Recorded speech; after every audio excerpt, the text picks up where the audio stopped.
Salut, je suis Michael. Je suis Sally, et ça, Wrestle MSX.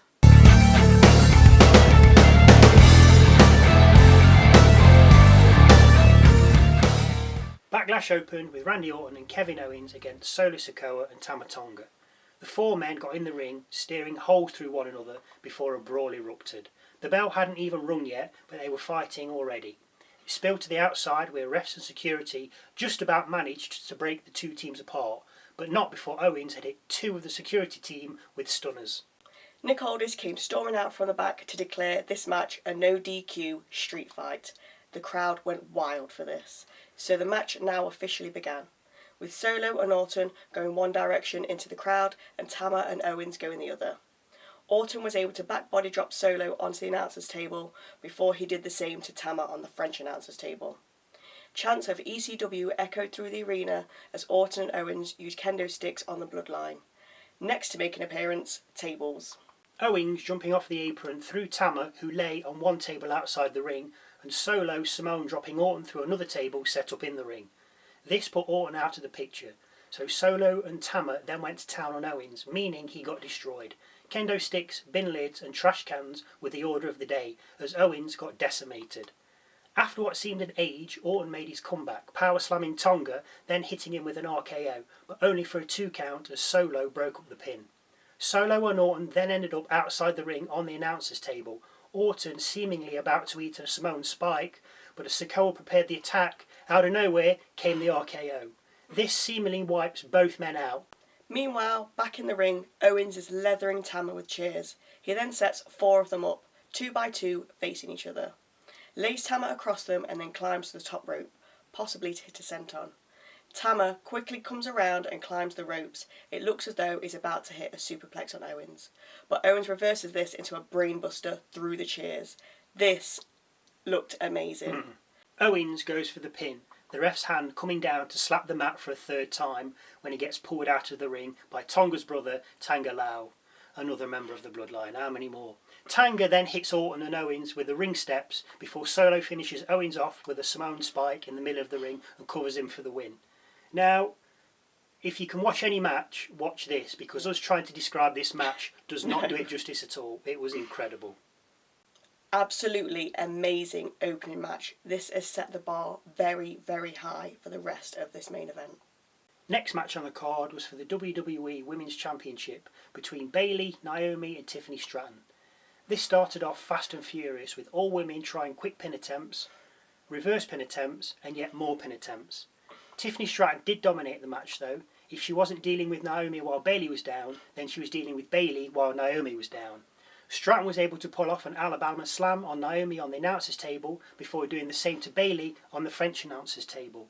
With both women seemingly lifeless, Stratton pulled them into the ring, setting up for the prettiest moonsault ever, but ultimately missing as Bayley and Naomi both rolled out of the way. As Stratton ran towards them to attack, Naomi and Bayley hit her with a 1D.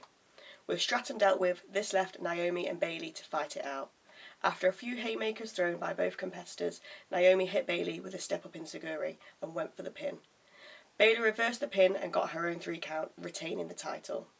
Bayley and Naomi shared a hug in the ring after the match.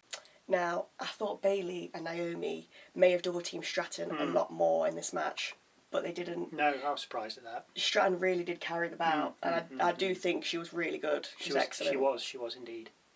Definitely a future main eventer, no doubt. Next up, Jey Uso versus Damian Priest for the WWE Heavyweight Championship. Jey entered through the crowd and had them eating out the palm of his hand, and they were incredible and could have been dancing to his tune all night long. The arena looked amazing as it was lit up by the glow of phone lights. Damian Priest controlled from the start, Jey getting any offense in when he had the chance, but always getting overpowered by the dominant Priest.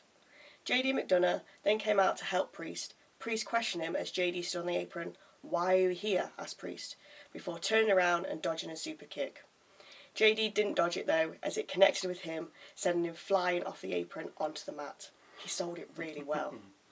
Priest then got super kicked himself and Uso splashed, only for Jey to get a 2 count. So he then speared Priest, but again only for a 2.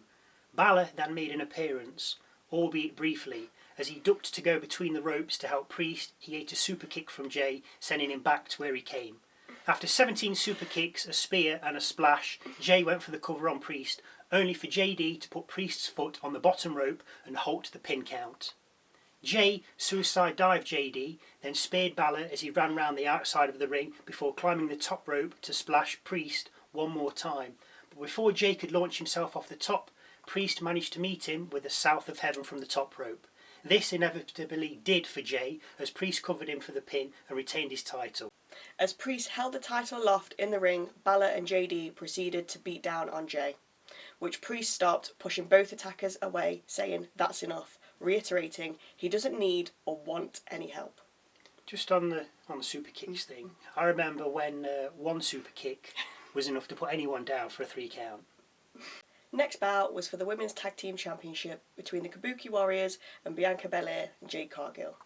Belair and Cargill both wearing red, looking more like a team, which for me is a good move. Belair and Cargill overpowered the Kabuki Warriors to start with before the Warriors started to slow things down, making quick tags and wearing Bianca down. Eventually, Belair managed to tag Cargill back in and she gained the upper hand for a while, but it didn't last long as the Kabuki Warriors took control once again. At one point, Kairi Sane went for a pin attempt, only for the ref to intervene, telling her she wasn't the legal woman. So Sane went for an armbar instead. Again, the ref telling her she's not the legal woman. It seemed there was a bit of a mix-up, and, dare I say it, rather embarrassing on Sane's part. An insane elbow by Sane only got a 2 count before Cargill and Belair took it home.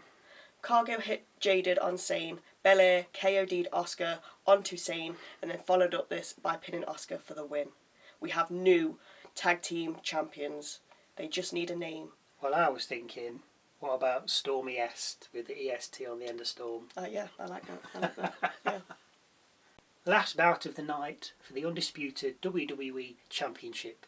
Cody Rhodes defending against AJ Styles. No one really took control of this match, which just showed how well matched they both were. Cody gave AJ a massive back body drop, which seemed to turn the match in Cody's favour, but to no avail. Later, when Cody and Styles were on the top rope, Cody tumbled off, which seemed a little botchy to me. I'm not sure what either man was trying to do, it just looked messy. On the outside, Cody powerbombed Styles through the French announcer's table, which took it out of both men, only beating the ref's count by a second. There really was nothing to split the two men, each returning what the other gave. A beautiful looking springboard 450 splash looked to have won it for Styles, only for Cody to kick out at 2. AJ then hit a burning hammer on Rhodes, which he completely no-sold by kicking out on 1.